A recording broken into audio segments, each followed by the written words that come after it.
We can now predict changing climates, and one of the problems then is to predict what the consequences will be of a change of climate for various kinds of epidemics. This is still taking place at a very primitive level. The articles that talk about expecting malaria talk about the temperature barriers to the Anopheline mosquitoes or to the parasite. So they say it's going to get warm enough now for the mosquito, so we're going to have malaria. They don't deal with the question of what the habitat will be like. Will there be breeding sites? Will there be natural enemies of mosquitoes? What will happen to the bats or to the flycatcher birds? So in order to predict what's going to happen in a biological ecosystem, we have to look at the whole network and ask, what are the crucial species that are going to be affected and that will affect the outcome we're concerned with, and how long will it take? So part of the ecological, medical and public health ecology is examining what are the potential vectors, what are the potential reservoirs, what are the kinds of contact that will occur in which habitats. How will the clearing of forests affect the tsetse fly and therefore sleeping sickness in Africa? And so you have to know something about the fly.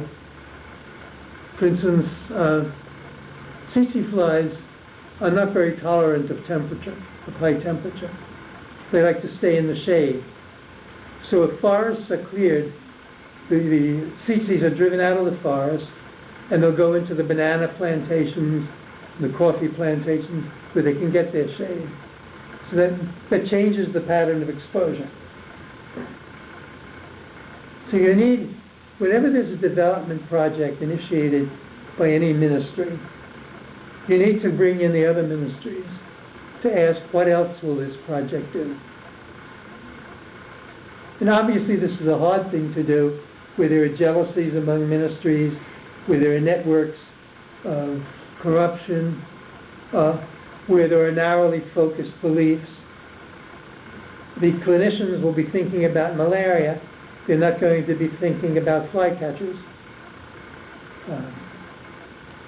So what we would need is something like a National Health Council, chaired by the Minister of Health, but having along with him the Minister of Agriculture, the Minister of Parks, if there is one, the Minister of Economic Planning, and they lay out on the table what are all the possible consequences of what looks like a really simple thing to increase rice production. Who's going? Yeah. So a lot of the political representatives have short-term, 2 years, 4 years, and so their main concern on their agenda would be what they can show for during their term, and then that would bias a lot of the short-term potential. That's and right. Not long-term consequences. So now, from the point of view of a politician, getting re-elected seems to be important. And the election cycle sets the time horizon. There are two ways of getting around this. One way is guaranteeing that you'll be elected through fraud. And the other way is abolishing the election. So these are three strategies that might allow bureaucrats to have a slightly longer view. But in that case, the time horizon becomes the tenure in office of the bureaucrat.